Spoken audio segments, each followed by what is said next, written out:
Hidden deep down one of these country roads is the Phillips Schoolhouse, one of only 4 remaining single-room schoolhouses in Louisiana. And I'll be giving you a sidecar view as this cheap 2-strokes aluminum heart powers us through the countryside.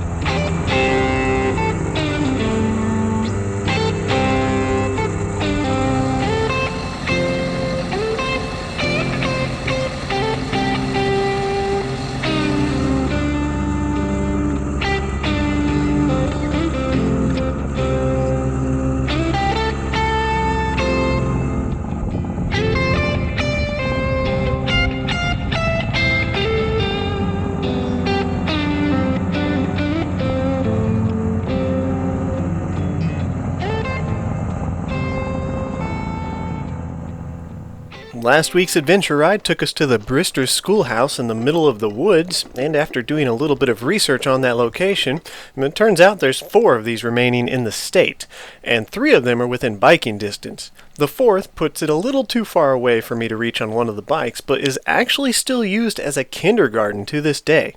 The Phillips Schoolhouse we're visiting in today's episode was constructed in 1918, placed on the National Registry for Historic Places in January of 2000, and as far as I can tell is the only remaining standing all-colored schoolhouse in Louisiana.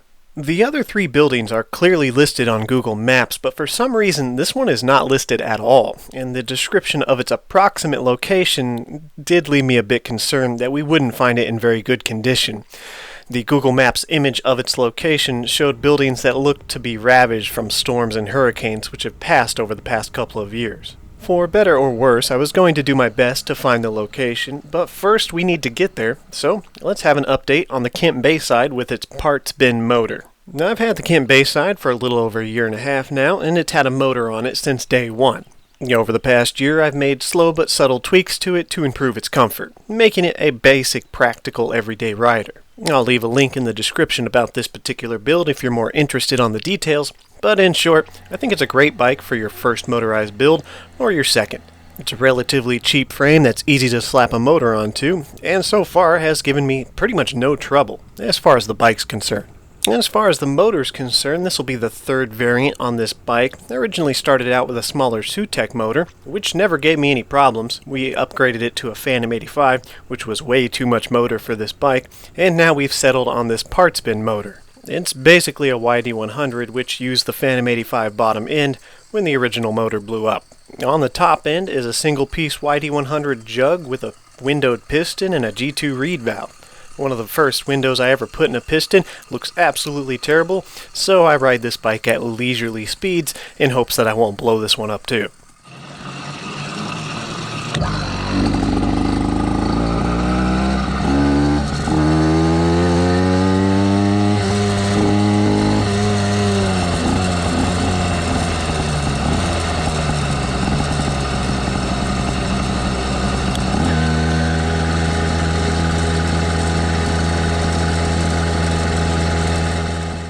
Keeping the 44-tooth sprocket on these 26-inch wheels means I don't really have to do any pedaling with this YD100-ish motor on the bike. She holds a smooth and happy cruising speed of 25 miles an hour and will top out at about 35, but I don't push this bike.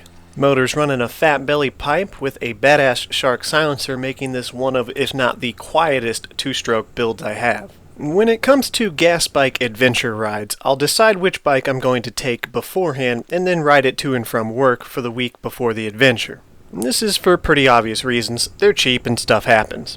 Of course, as you would expect, the entire week I took it to work, it gave me absolutely no problems, and as soon as I got 10 miles away from the house on the adventure ride, it started giving me problems. The clutch started slipping on me, and to the point where I was afraid to shut off the bike because I might not be able to get it going again. And it got worse to the point where if I gave it any enthusiastic throttle, it would just slip.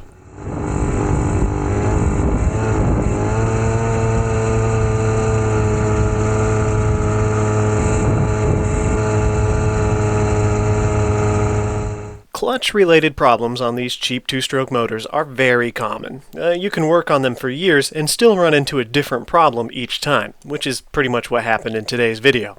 On most new motors, usually after you get them adjusted during the break-in period, they won't give you very many problems down the road, with exceptions of course. But on motors like this, which have been taken apart previously and put back together, you tend to run into more issues. In my situation, it was as simple as this 19mm nut on the clutch basket coming loose. This was both a relief and a frustration. Incredibly simple issue to fix. Unfortunately, I didn't exactly have a 19mm socket on hand, so I did my best with a crescent wrench and pair of pliers to tighten it down as much as I could, and decided through the rest of the trip to use the clutch as little as possible. And I guess this worked out, because even though I thought we were going to have to readjust it during the trip, we got all the way back home without having any more issues.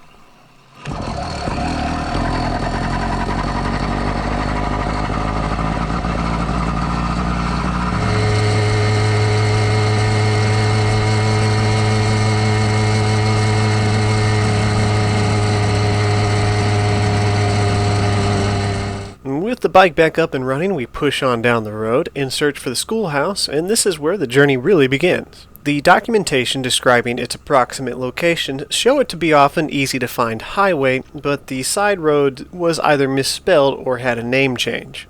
However, the side road of interest was very similar in name, and it had a New Bethlehem church, which matches up to documentation about its location. As I approached the church, I breathed a sigh of relief as I noticed a small building that looked exactly like what we were looking for. This building was up against the tree line, and in the satellite view was hidden in the shade, so I didn't notice it at first.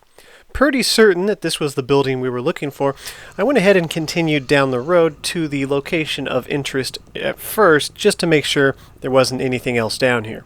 And luckily, the only thing I found further down the road was just some debris from old buildings and trailers, which were obviously not the schoolhouse. After I was certain that I wouldn't find anything else of interest down here, we doubled back, and once we found the schoolhouse, the condition was actually better than I expected. As mentioned in last week's video, I'm no historian. I'll leave links in the description for detailed information about this location, and I'll just be covering some of the basics. I did, however, mention how when you're placed on the National Registry of Historic Places, the building is given an allowance and maintained, which shows to be true with the Phillips Schoolhouse because I noticed around the perimeter of the entire building busted glass on the ground. However, all the windows were intact and in good condition.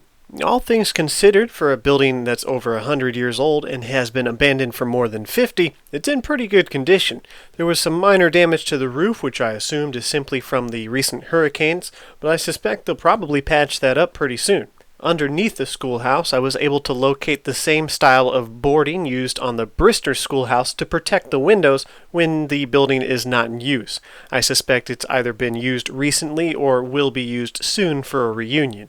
Thankfully, with these boardings off the window at the time of visiting, I was able to get some really good pictures of the inside of the building. Even though the building has what you would pretty much expect to see inside of a large room, a teacher's desk, some benches, pictures on the walls, it was actually really exciting to see them in person.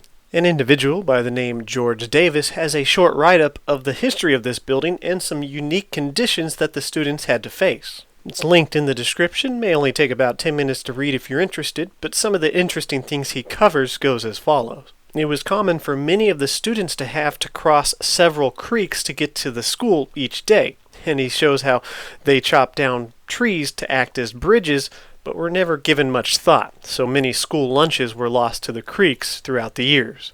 He goes on to talk about how these conditions led the community to donate a small kitchen to the schoolhouse, and how mothers donated their time and food to pay for utensils to stock the schoolhouse. Even going so far as to say that, for the most part, school lunches consisted of beans and rice, and students had to buy their own milk for 6 cents. This isn't a back-in-my-day story or trying to make you think we take things for granted, just going to show how different things were. Because after all, our ancestors worked hard so that we wouldn't have to work as hard.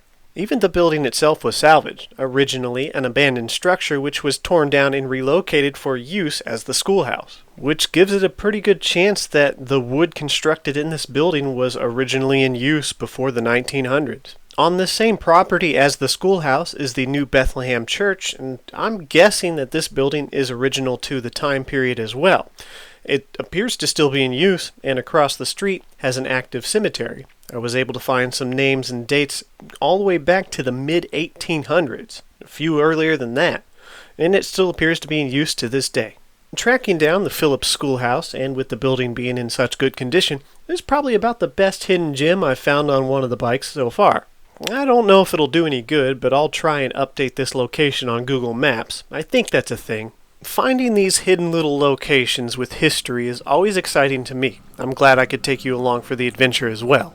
For the rest of the world, this building essentially doesn't exist, but for this small community, it has history and played an important role on the people who lived here. And what you can take away from this fact is that when you really think about it, every square foot of land that you interact with every day, and the ones you don't, have history, whether you'll ever know about it or not. When the history of historic locations are counted in over centuries, each additional year can feel like a meaningless number. But if you ever want to give yourself a good, true grasp of time, go to one of these old locations and sit down for 10 minutes without doing anything. Don't look at your phone. Don't mess with your bike, don't eat, just sit there for 10 minutes.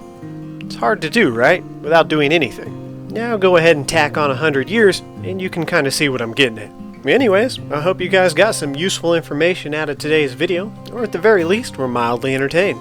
And until next time, ride safe.